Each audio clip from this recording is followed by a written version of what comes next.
Wait, is Walter Matthau the first modern action hero? This movie is obviously Die Hard's grandparent. Slightly bigoted and making mistakes New York cop who's up against this very precise European terrorist who's only in it for the money. We're going to need a bigger train because the taking of Pelham 1, 2, 3 is next on Historians of the Movies podcast.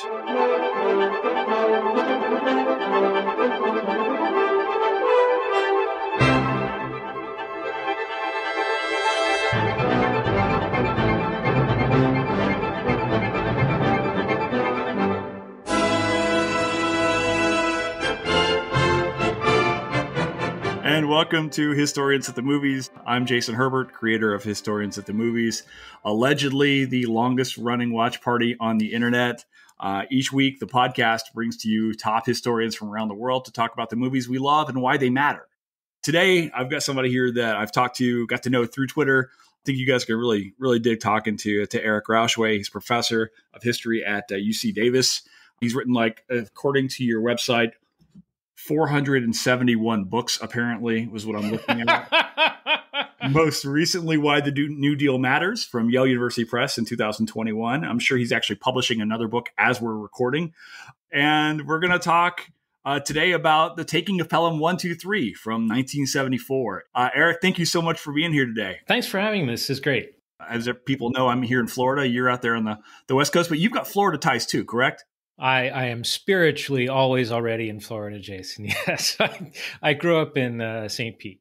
Okay, yeah. So you're even West Coast Florida is what you are. So I am, in fact, yes. Yeah. There's no East Side West Side rivalry here, I don't think. But I actually like the West Coast. No, I grew up in very solidly Jimmy Buffett territory. So if that means anything to you, we spend all our time barefooting in cutoffs, basically. Well, that's outstanding. Well, no, because I literally I was just tweeting earlier today. Someone was like, name the song that encapsulate you as a person. I was like, oh, obviously this is easy to do. And I choose A Pirate Looks at 40, which for the longest time when I would listen to it as a younger man, go, God, 40, he's got to figure things out. And for me, 40 was 5 years ago.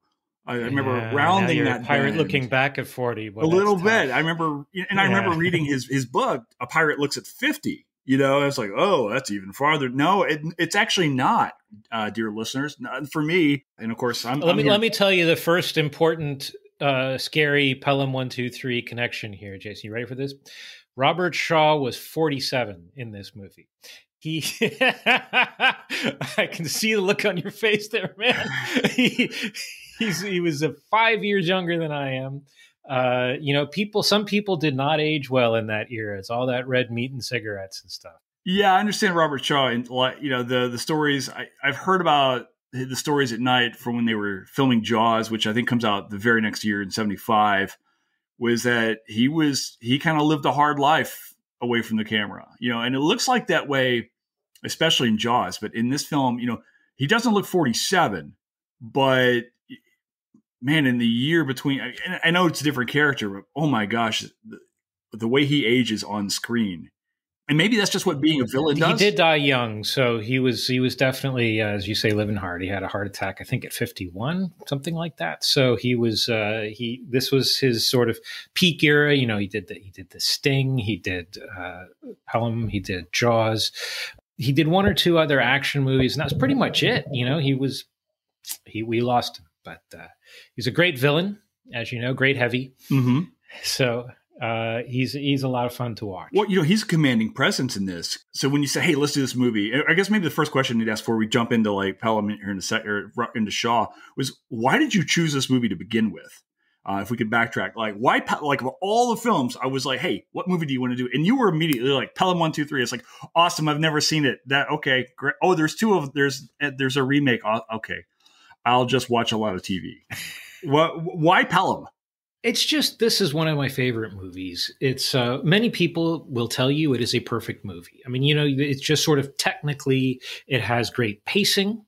It sort of everything kind of happens just in the right sort of amount of time. There's wonderful actors in it. There's Robert Shaw, there's Walter Matthau, and Jerry Stiller, who this great sort of Mutt and Jeff cop trio.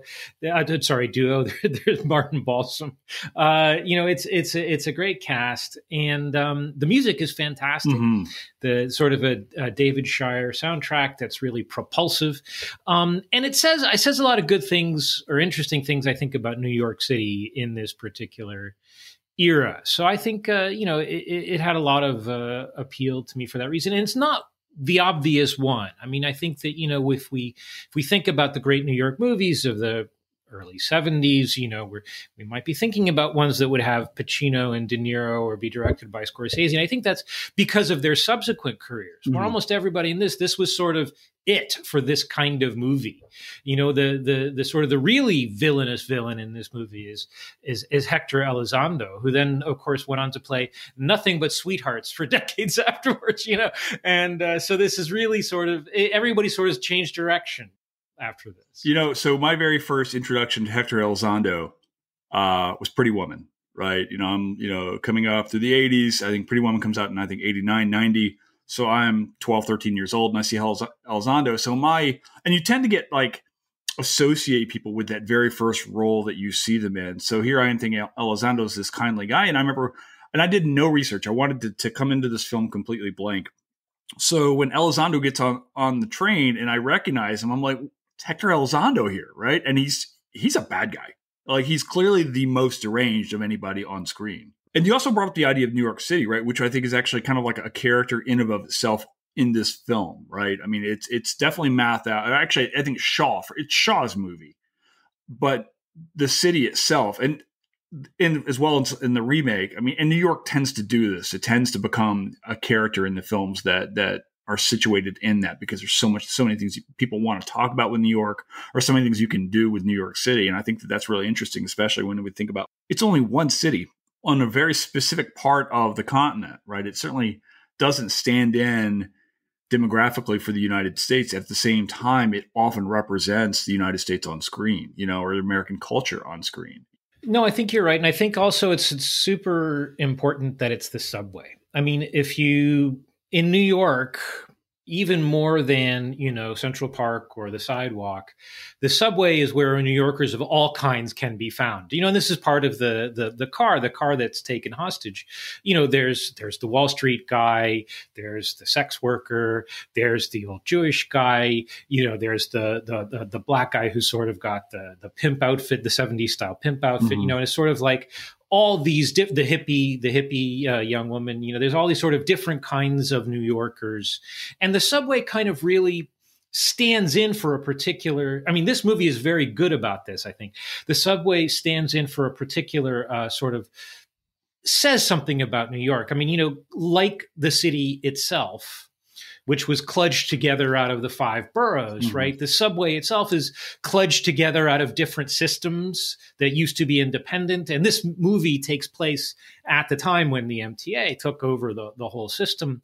And the set dressing really reflects this. I don't know if you spotted this, but one of the train operators, Frank Carell, who's kind of the antagonist to Walter Matthau's character, on the back of his chair, it says property of, and it's got different names of train companies scratched out. And then finally it says MTA, right? And then there's another scene where Matthau is at his desk and he's got 3 phones, from different eras. Sort of like there's the old Bakelite phone, then there's the kind of the 1960s classic dial phone, and then there's this 70s behemoth with all of the push buttons and the interior lines. And, they all connect together this system that's sort of just barely working in the way in this movie, New York is barely working, right? I mean, that's sort of, it's about all these different, you got City Hall, you got the cops, you got the MTA. It's got all these institutions that are kind of, and the Federal Reserve that are kind of just sort of barely managing to cooperate in this crisis situation. Yeah, you're right as far as the subway playing such a big role in this. And it's almost like the subway for New Yorkers is central to their identity. And I was thinking about this before we jumped on about other cities and what transportation might mean to those particular cities. And so, I was thinking about, say, Los Angeles, you hear, the freeway and so forth, out there. Chicago maybe the L, but you could argue the airports as well. Certainly Atlanta, you think about the airport, but the infrastructure of these cities, people tend to also really kind of identify themselves with these cities, or even London, right? London Underground and so forth. You think about where, I guess, the roles that these transportation hubs play in the daily lives of these of these citizens of these cities. Yeah, and if you were going to put your finger on New York's, or you were going to put your boot on New York's neck, the subway would be the place to put it, right? Is the sort of the conceit anyway of the movie, right? Have you spent much time in New York? Are you familiar with the subways? Yeah, I don't know about much time, but I mean, my one set of my grandparents lived there at this time, so I spent time in New York at this time when I was a little kid, and then so this is the sort of the idea of New York that I had when I was a child, and then when I was a bit older, I lived there for a year or so. So I became familiar with. It's the New York that's sort of just prior to the remake, but of Pelham 1, 2, 3, which we can talk about. But these versions of New York, I think, are very familiar to me. And I used to take when I was there it was during my time in graduate school, so I would go uptown to Columbia or downtown to the Village to do research. So I spent a fair amount of time on the subway. I remember my very first time to New York. I'm 24 years oldish, somewhere in those lines. It's the early 2000s. And for me, it was such a big deal to get on the subway for the first time. I remember the anticipation I had I remember I was working for a company. We were staying in Long Island and taking the train into the city, coming out, and there I am. It's like I came off that train, came up into the city, and it was just this amazing experience for me. And just navigating the city itself. I remember being kind of timid at the time. This was kind of right before we had cell phones that had all the information on there. So you really had to kind of familiarize yourself. And I'm this guy. I'd never spent any time in New York. And I found that, and I was a little timid. And what I found was that when I went there, and I would just go and ask people for directions. Hey, how do I do this, that, or the other? Folks would recognize me and like, oh, hey, no problem. This is what you need to do. Wait over here. This train tends to run a little late. Don't worry about it. You'll be fine. Blah, blah, blah. And it was actually the opposite of the New York that was presented to me in pop culture that said, New Yorkers are angry, hostile. They don't want to talk to outsiders and so forth. And I got along, and this was my experience, but got along just fine. But I was like, wow, this is cool. I'm riding the subway. It was riding the subway for me. My first trip to New York was like a part of that experience where I wanted to be part of that, And so I enjoyed kind of like seeing this movie had like a different feel to me though, because like to me, the representation of the subway, when I'm watching it, it just kind of felt a bit, dirty, I guess. Maybe it's the way the film is shot and so forth. Then we talk about like the way we see New York in the 1970s on screen. I wasn't in New York in the 1970s and early 80s, and I'm kind of wondering if those representations are fairly accurate, historically. I think as you already said at one point, New York sort of stands in for a certain set of ideas about America in Hollywood. And so I think that's part of what we're looking at here. I mean, this is the era of The Godfather. This is the era of Marathon Man. This is the era of The French Connection. Mm-hmm. In fact, the cinematographer for Pelham 1, 2, 3 is the same cinematographer for French Connection. You get those same sort of palette of sort of grays and greens and browns. In fact, I think if you look at Variety, they say that Pelham 1, 2, 3 was the first film to use a particular kind of developing process that allowed them to use more natural light. And it looks like that, it sort of looks, it looks a little grimy. I mean, again, this is new. This is not the sort of fairy tale New York of Woody Allen's Manhattan or When Harry Met Sally, right? This is dirty, grimy 70s New York. It's in the same ballpark as some of the ones we mentioned, or as Taxi Drivers or things like that, where it's not yet bankrupt. The president hasn't yet told it to drop dead. We're not yet to the blackout in the Summer of Sam, but we're definitely heading in that direction. So there's, again, this sense, and the mayor in this movie, talk about, the direction we're heading. The casting. The mayor in this movie is a dead ringer for Ed Koch. Ed Koch was not yet mayor of New York at this point. In fact, this actor would later play the mayor of Gotham in Tim Burton's Batman because he looked like Ed Koch by that point, right? Exactly. I had to check the dates when I heard it. I was like, oh, it's Ed Koch. Yeah. No, wait, that doesn't feel right. And I'm not incredibly versed in New York politics. And I remember it's like, oh, that's supposed to be Ed Koch. Oh, Ed Koch doesn't, as mayor, doesn't happen yet. No, but yeah, if there was a difference. There'll be a difference in the way that mayor and Gandolfini's mayor are portrayed in the remake, though. I think. Right. Well, let's talk a little bit about the difference between the original and the remake. I mean, I think it's because we've now established, right, that this is a movie about New York and it's about a particular idea of New York, and the subway is at the heart of that. Okay, but beyond that, both versions are about their different kinds of New York. Right. New York in the 70s is, as we say, sort of on the precipice. And the mayor is, his deputy mayor says he's a crook. He alludes to him stealing money. He's very cynical. He's very shallow. He's got a cold. He doesn't want to do a job. All right, Al. You've heard from the three wise men. Now, what do you say? What are they going to say, Warren? They who? Who? Everybody. The press, the man on the street. He means the voters. You know what they're going to say. The Times is going to support you. The News is going to knock you. The Post will take both sides at the same time. The rich will support you. Likewise, the blacks and the Puerto Ricans won't give a shit. So come on, Al. Quit stalling. You stop bullying everybody, Warren. This is supposed to be a democracy. Why is that, for Christ's sake? We're trying to run a city, not a goddamn democracy. Al, quit farting around. We've got to pay. Jesse? Jesse, what do you say? I know $1 million sounds like a lot of money. But just think what you're going to get in return. What? 18 sure votes. As contrast, as you say, with the remake is 2009. I want to say, yeah. It's a much flashier movie, and it's a much flashier New York.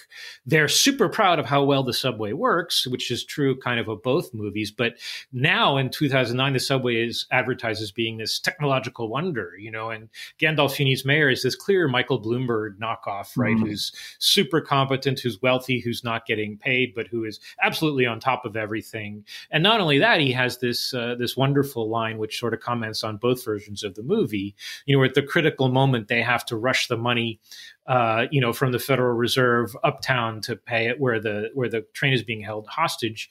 After they go through this whole thing with the exciting car chase and stuff like this, Gandolfini's mayor says, "Why didn't they take a helicopter?" It's like he's the only one who's got better ideas than both filmmakers. Yeah. And so he's a super competent guy, and this sort of the idea of the New York in the 21st century one is very much this, post inequality Wall Street driven New York, whereas the one in the 70s is very much the New Deal coalition is just falling apart in New York, and it's so they each reflects its own era, and that may be why I don't particularly like the remake. Not because it's a bad movie; it's a very good movie. It's a Tony Scott movie. It's got Denzel Washington. It's got John Travolta. Everyone's doing their thing, but I don't really like that version of New York. That's not my sort of spiritual home there. Well, I think that where the suffers, this will be our chance to kind of maybe double back to Chaw, because I think one of the failings. Yeah. I typically love Tony Scott. He's one of my favorite directors, was one of my favorite directors. I love a lot of his work. However, I was just commenting earlier that I was afraid I was going to have a seizure with all of the quick cuts, especially early on where Tony, he's just cutting so fast, and there's so much. What works in the original, we tend to think of New York as a busy place, subways, busy places, right? And for me, what struck me was actually the stillness of the original. Chaw is so reserved. He's so quiet. And you look at the crazy person, Elizondo, he's the unhinged. But otherwise, Shaw's sitting there doing his crossword. I mean, I think that this is exactly right. I think, and I also much prefer Matthau's character to Denzel Washington's character. And I'll explain why in a second, I guess. But I mean, if you look at just the way the original is shot, keep in mind this is an action movie where most of it takes place in one of two sets, right? Either you're in the subway car or you're in the nerve center of the MTA. and they're rooms with people in them, and that's it, and yet it does never feels slow, right? And the original is shot in widescreen, right? Even though you're in these, sort of enclosed faces, but they're using like this very widescreen form. So it makes you see the action, you see lots of characters.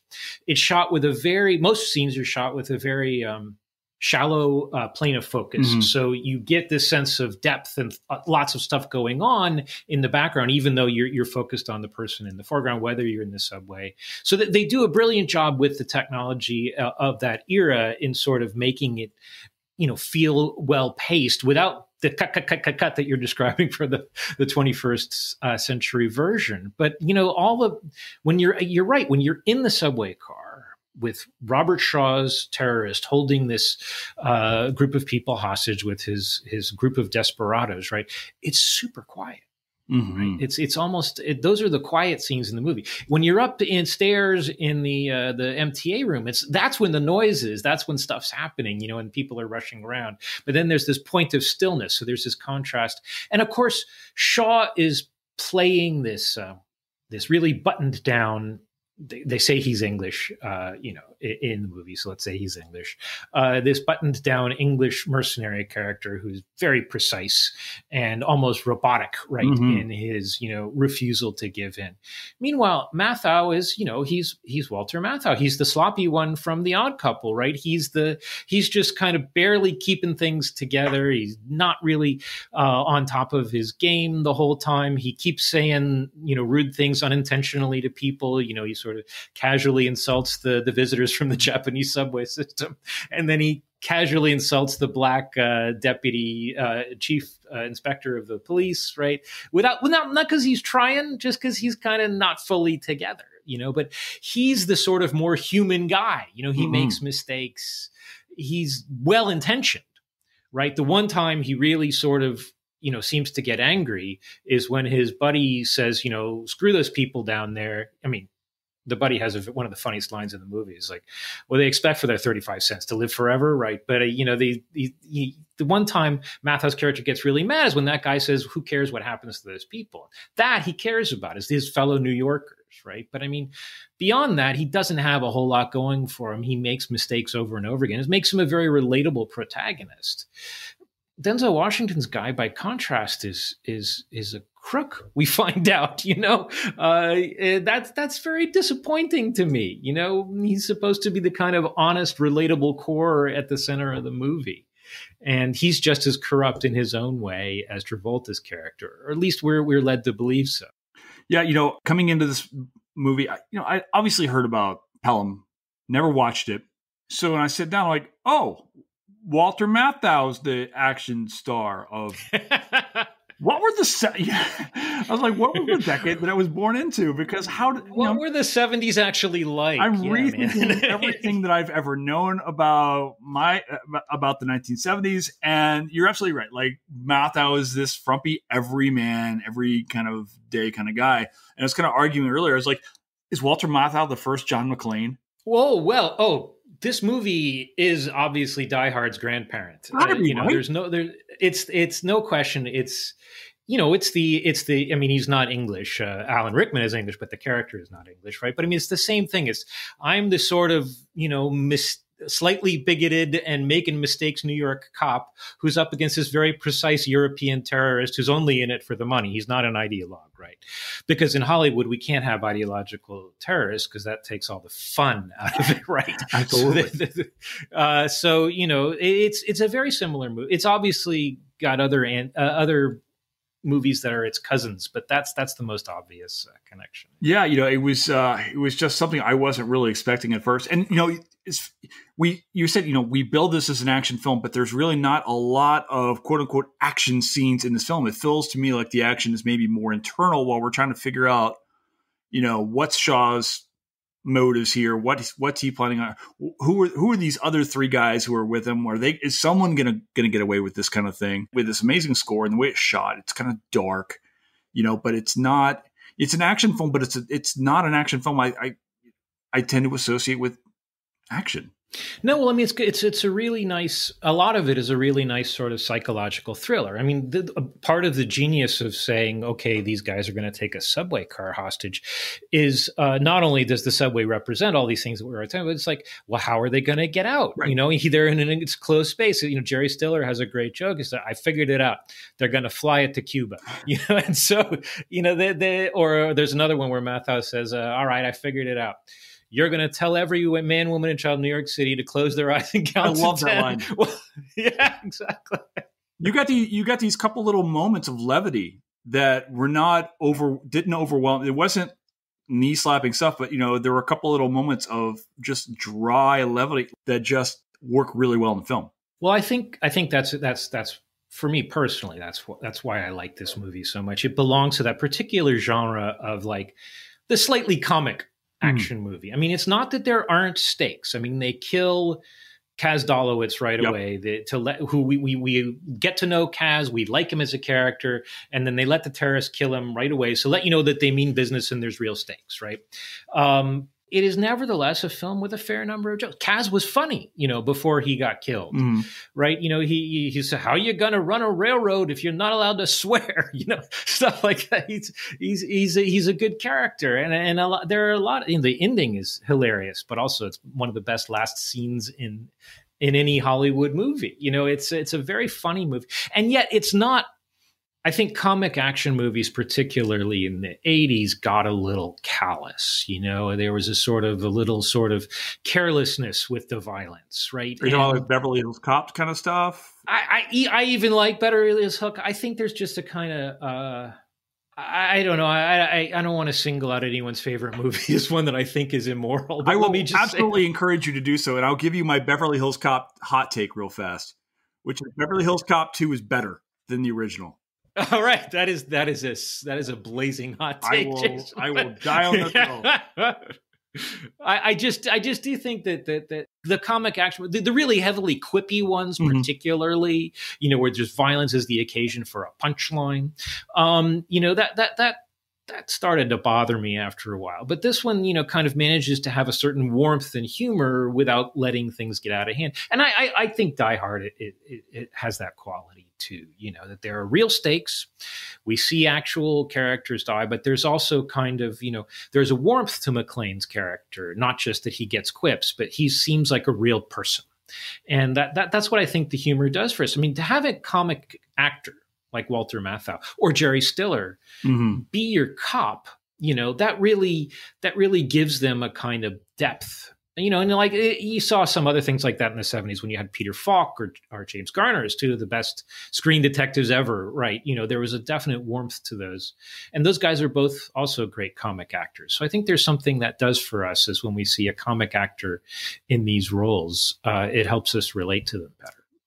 Well, I think they also do something different because you see a different portrayal of the police in this film. They're portrayed, I think, differently in this movie than maybe we see in a lot of the 1970s era films that come out. You know, it seems to me in this one, the police are portrayed pretty positively, not just through, you know, Matthau or Stiller, who we like both of these guys, but, you know, I kept expecting for the moment where Matthau has to argue against his superior guy who's going to come down and tell him the way that's got to be done. And that never happens, right? He's like, Matthau makes his case one time when they're in the car, says, "No, I've rethought this." And then, okay, we'll turn around and we'll go do it. And it's a very positive portrayal of the police, is it not? Well, it's not bad. They're not. This is the same time as Serpico, right? And so this is not the Serpico Police Department, right? So that's important to think. I mean, but there is the guy who's on the scene. You know, he's stationed at the intersection. He's on the microphone in the car the whole time. The officer's he's raring to go. You know, when they tell him, you've got the green light, and they mean to pay the hostages. He thinks they mean to go in with guns blazing. Oh, that's great. The men are ready, you know, all this stuff. And he has to be talked down. So there is the bloodthirsty cop character there. But in general, you're right. The police and the interlocking versions of the police, you know, there's the sort of the NYPD who are different than the MTA police, which is what Zachary Garber, Matthau's character, represents, right? You know, he's got that wonderful scene at the beginning where he's giving the tour they have this device at the beginning where he's told to give the tour to visiting dignitaries from the Japanese, from the Tokyo subway system or something like that. And it's a great device because it's an excuse for him to introduce all the characters and all the locations and how everything works without it seeming artificial, right? And so he says, on any given week, the average TA policeman deals with such crimes as, harassment, sexual assault, vagrancy, mishigas, which is a Yiddish word meaning just general foolishness, right? He's sort of the TA policeman, unlike the street policeman or the tactical guys, is somebody who, again, is sort of dealing with ordinary people and their nuttiness, right, on an everyday basis. And so that's why we get this shambolic kind of character. And again, he's got, he says rude things about other people. He says about Jerry Stiller's characters when he's introducing him he says, this is, Rico Patron. He moonlights for the mafia on weekends or something like this, right? And it's because Stiller's ignoring him. There's just a sort of general kind of, again, casual humanity to these guys. These kinds of films, you often see different depictions of the police, and I just kind of kept expecting to see this negative version, because in order for these films to often work out well, you almost need to be rooting for the bad guy. And I did find myself at times rooting for Chaw, right? Because a really good film does that. Gets me kind of rooting for him. And I was surprised at how things turn out the way that can we spoil a movie that's 50 years old? I think it's kosher to explain the ending. I was thinking about that myself. I mean, but yeah, I think you're right that, well, go ahead. You do your spoiler and then I'll do mine. It was almost, you're expecting for it to come down to Matthau versus Chaw, the head to head, the schlubby kind of New York guy who works in the basement versus the British elite commando who was quite literally a Bond villain. Excuse me, fellow, would you mind dropping that gun and turning around, please? Drop it!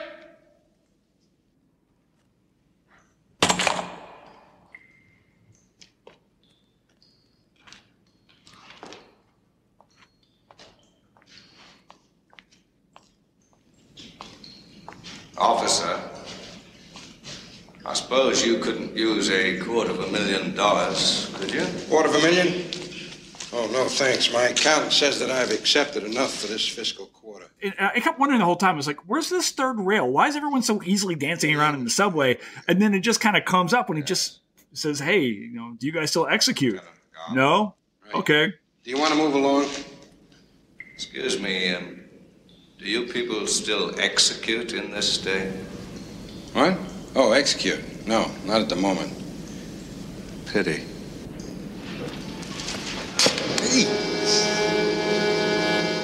And he just, steps on the rail and he's done. I was shocked by this. This completely, it's so anticlimactic, and I think I loved it that much more. Yeah, I mean, I think that there's, Shaw's character is actually really quite wicked. He was a mercenary. He says this, that he was a mercenary who killed people for money, in various African civil wars. And why is he here? He says, well, because business dried up, and he's looking for another way to make a score that he can walk away from. And so he's picked this, what he thinks is a juicy target here.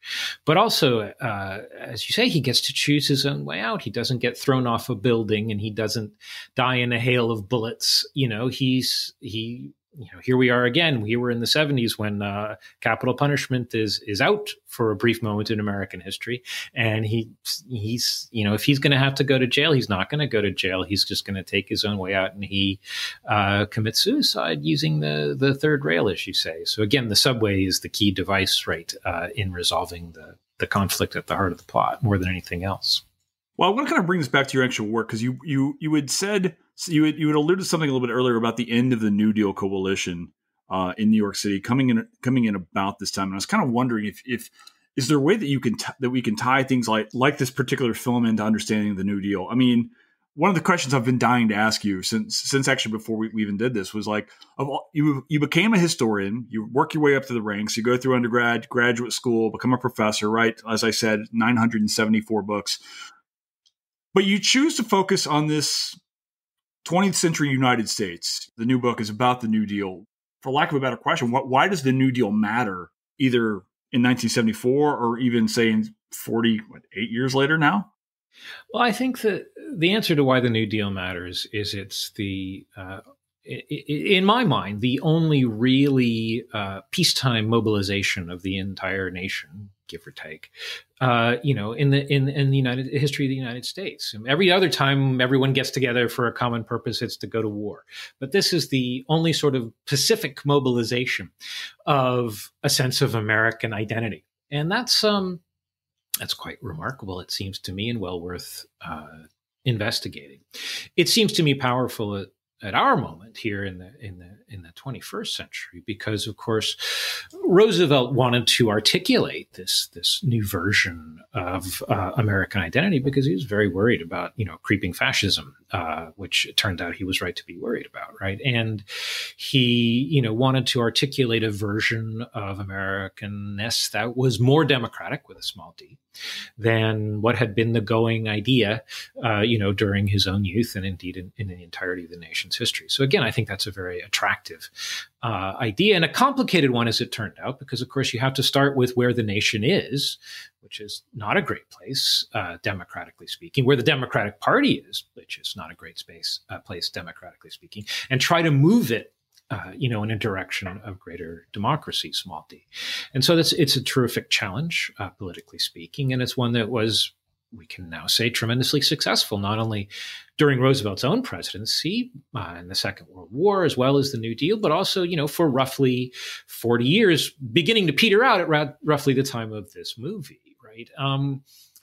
I think this, you mentioned all of the cliches of the action movie that we don't get in this movie. And I think that's because the action movies of the 80s and afterwards that have their birth, I think, in the 70s are mostly culturally and politically conservative, right? They are about, as you say, the lone cop who is essentially a vigilante in uniform, right? Or vigilante with a badge, who's bucking the system and telling his, boss that, the old way of doing things is no good. And it takes a loner who's willing to break the rules. This originates basically with Dirty Harry, right? In around the same time as this movie. It's a very culturally and politically right-wing kind of, and Die Hard, which we've both expressed our love for here, is a pretty right-wing movie when it comes right down to it, right? So let's not kid ourselves. But this movie is not that. It's not necessarily a left movie, but it's a movie where institutions matter, right? It's not about one guy who's the virtuous, basically vigilante guy. It's about all of these systems working together. It's the subway, it's the city hall, it's the Federal Reserve, it's the police. You've got Matthau, you've got Stiller, but you've also got the undercover cop in the train who turns out to be important. You've got the cop in the tunnel who turns out to be important, right?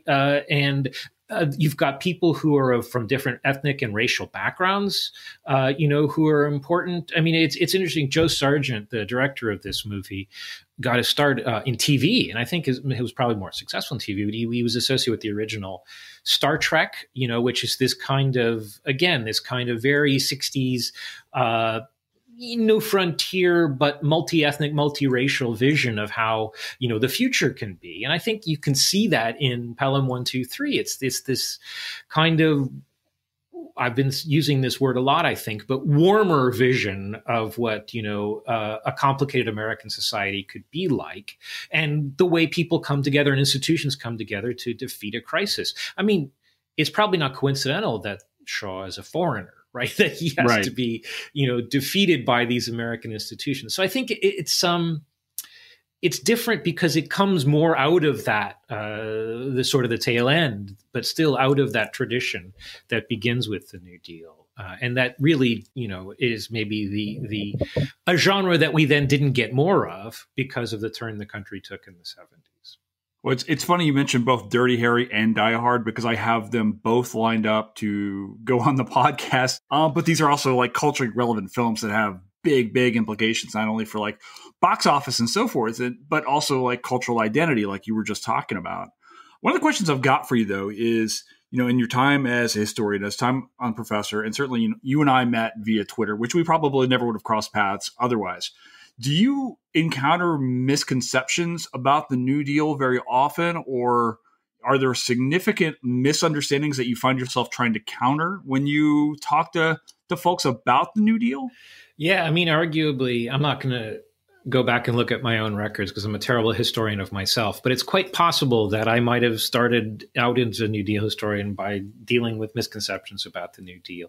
I mean, it's a particularly charged political subject because it maps onto some things that are fault lines in our current political landscape, or at least used to be, I think. But, the New Deal is about big government, as we used to say. And, it was super popular and it held together a coalition for several decades. And, Republicans were sort of forced onto the back foot and had to say, as in the joke that was current for several decades after the Roosevelt presidencies, Republicans would have to say the New Deal was a wonderful, wonderful thing and nothing like it should ever happen again. And that's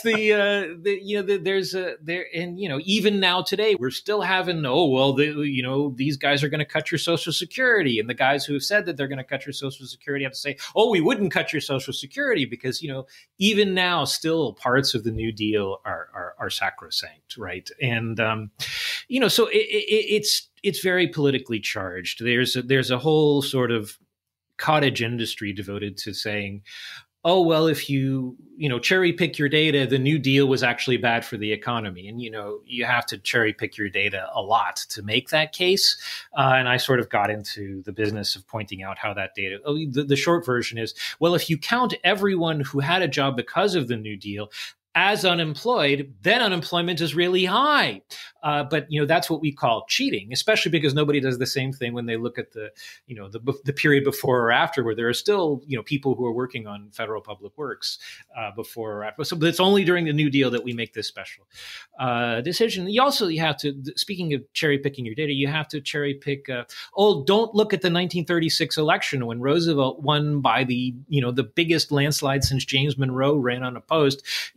People would not have voted for that had the New Deal not worked, right? It's in 36 that Roosevelt wins the majority of black voters, not in 32, but in 36 after they say, the New Deal is going to work, for us. For us, yeah. Right. And so it's, it's something that you have to really deal with people who are willing to deny the obvious facts of their senses. And, I have made my peace with, I think, the idea that I've been doing this for, I don't know, too long. And, when I retire and die, people will still go on saying these things that are not true. I'm not going to win this thing single-handedly, but I'm trying to do my part. Yeah. Well, one of the things you did the other day, which I was just tweeting about last night, was you had created a second Twitter profile. Where you had launched and you were talking about using your maps that you've used in the classroom and so forth. And I was going to talk about the one with the dams because my family has a very relevant history to the dam on Kentucky Lake and so forth. So I'm kind of wondering, you've got an established presence as a historian with a significant following now on Twitter. Does Twitter have a role for you as far as a historian? Do you consider it a tool? Is it a nuisance? Is it entertainment? I mean, what is Twitter for you as far as your scholarship goes? As far as a way to waste time and accrue needless enemies, I mean, I think that I think that it potentially, as you say, first of all, we never would have possibly met had it not been for Twitter. There are many people who I know, or even just know better, because of Twitter. I mean, it's in the nature of the profession that we're all scattered around the country or indeed the world, and that even if we're in the same field, and that we might meet at conferences, but we might not, so it's definitely a place to just sort of meet other historians, but also to meet people who are not historians and to sort of speak your piece. And it's been nice for that. I have certainly been able to talk with people who want to know things about, my area of expertise that I might not have ever gotten the chance to do. And that's why we get into this racket, right? It's not for the fame and the money. It's to be able to talk to people about the things that you care about. I think, the thing about the maps and the charts, I recently helped out a little tiny bit with the wonderful open source online textbook American Yawp, because I think that's a good cause, that I think that there ought to be a resource that students don't have to pay for, that teachers don't have to pay for, that nevertheless has the best input you can possibly get, and I started thinking when I was doing, helping out those guys who are terrific. They're much more of their time than I did. I did a tiny bit. But when I start thinking about that, I thought, this is something that I can do. I have a friend who's been very patient with helping me learn how to use a particular piece of software. His name is Kieran Healy. He's a sociologist at Duke University. You may know him from Twitter, in fact, as well. But he has helped me, and his publications have helped me learn to use this software. And I thought, why don't I just put these things out there, and then if people want to use them, they can use them. And so I have, as you say, set up a Maps and Charts Twitter profile to kind of disseminate that stuff. And I hope people will use it because, this is why we get into the business, is to try to improve people's understanding of the things that we know about. And this is one of the ways you can do that. Well, I think a way that I want to hear you talk about now, as far as improving the way we know about things, is this segment I'm calling 3 Movies in a Book. Okay. Thinking about the 1970s, and this is an easy thing for you to do. All you have to do is give me 3 movies and a book that clearly encapsulates the entirety of the American experience in 10 years, from 71 to 80. Okay, I'm gonna, I'm thinking about this, and the first thing that I thought was you were spinning that intro out there was, I'm going to now offend the president of the American Historical Association, who, as you know, maybe doesn't like people who think in terms of what's relevant to them today. But I think that James Sweet wrote that piece in the AHA that everyone got angry about for all different kinds of reasons that we don't have to go into. But I think that the 70s, and this has only become clear to me, I think, in the last couple decades, I think the 70s is really kind of ground zero for the present day. I mean, I think you could even make a case that the Nixon administration particularly is ground zero for the present day, for the sort of the abuse of the executive power of the presidency, for, election-related shenanigans, for, sort of certain kinds of extra vigorous to the point of carelessness in terms of foreign policy, for the general corruption of the discourse, the disregard for honesty coming out of the Oval Office, those kinds of things, I think seem to me, and particularly for the doctrine that, as Nixon famously said, that if the president does it, it is not wrong. It is not illegal, rather. And, which seems to have, sort of got a bunch of legal scholars deciding that they're going to accept that point of view. I think there's a lot to be said about that. And I think there are 3 recent-ish movies, I think, that kind of make nice cases that the 70s are ground zero for the present day. One of them is Vice, the Adam McKay movie about Dick Cheney. You talked a little bit about surprising villains in connection, or surprisingly sympathetic villains in connection with Robert Shaw. I mean, he does his level best to make you see Cheney as a sympathetic person to the extent possible, before, of course, also showing him emerge as a full-blown bad guy in the latter part of the movie. But, the formative part of that movie is just in the wake of the Nixon administration, when Rumsfeld and Cheney, sort of come into the Ford administration and begin to learn the craft. And there's a wonderful scene where Rumsfeld is played by Steve Carell. Cheney sort of naively asks him, "What is it that we believe in?" And Rumsfeld just laughs hysterically and doesn't say anything except just laughs and can't stop laughing. He walks into his office, just keeps laughing. So there's, I think Vice makes a good case anyway for the 70s as ground zero of the present day. I think 2 other sort of more lighthearted movies, The Nice Guys, the rather wonderful buddy movie, is a 70s movie that is about, sort of a lot of things that are sick in modern culture, but deals with them in a sort of light action movie format, which obviously maybe I'm saying too much about my own psychology now. But I think, also, again, not to spoil movies that are now not that new, but I mean, it touches on the oil crisis in a rather nice way. And, Number three is sort of another movie that I think is gives us a kind of fond look back at some parts of the 70s that might not have been so nice at the time. But Boogie Nights, is a really sort of wonderfully kind of gauzy look at a large chunk of the 70s. And certainly, if nothing else, gives you a flavor of why the music was so good. I think that, you said a book, in this household, that is to say, it's where I live, my favorite book about the 70s is Catherine Olmsted's Challenging the Secret Government, which is about the effort to rein in the excesses of the Nixon and in previous administrations. I would be remiss if I didn't mention that Kathy is not only my colleague, but my wife. So but I would say that is nevertheless the key text for understanding the 70s as far as I'm concerned. Let me bring this back to our original discussion about Pelham 1, 2, 3. Yes. Is the taking of Pelham 1, 2, 3 a history movie? Is it a history movie? I mean, it's certainly a movie that we can now only see in the context, as I say, of the history that gives birth to it, and that I think it inadvertently reflects in some senses. Like I said, it is a movie about about that sort of the era of the New Deal as it's teetering on the precipice of falling apart, and I think that's certainly not something that its makers were probably thinking about. I think it just reflects that rather nicely. I think therefore it is a movie that historians should see and think about in that context, and it is of course a very entertaining movie, which makes it much better in terms of a text that you want to think about.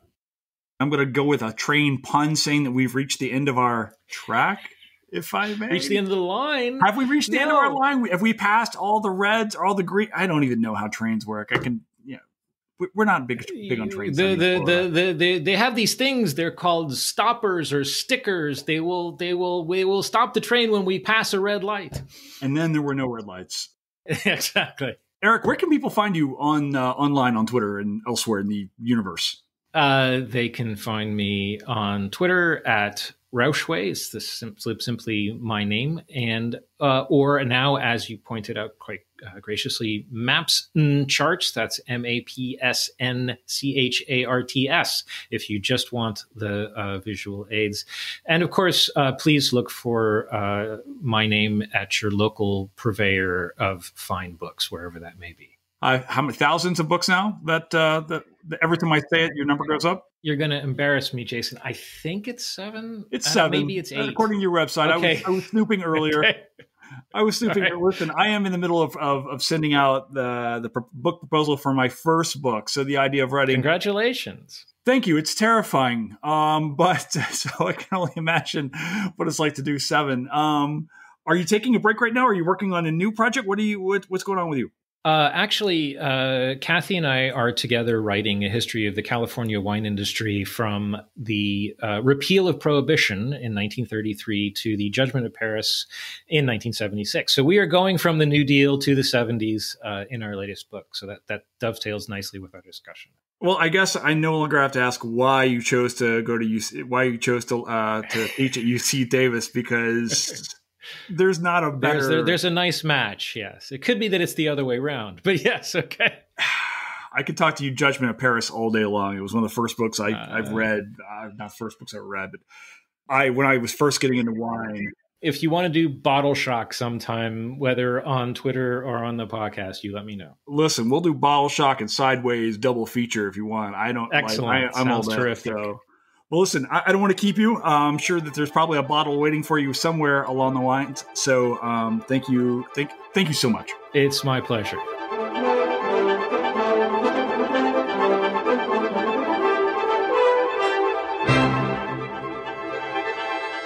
And that's a wrap here at Historians of the Movies podcast. Special thanks to our guest, Eric Rauchway, and our producer, Fletcher Powell. Historians of the Movies podcast was created by me, Jason Herbert, and if you want to find me, you can find me at Herbert History on Twitter. You can also find the Historians of the Movies webpage on Instagram at Historians of the Movies. And remember to like, subscribe, and tell all your friends about us. This community continues to grow and does so only because of you. So thank you so much. We'll catch you and take the next train to the next show, next stop, next week. See ya.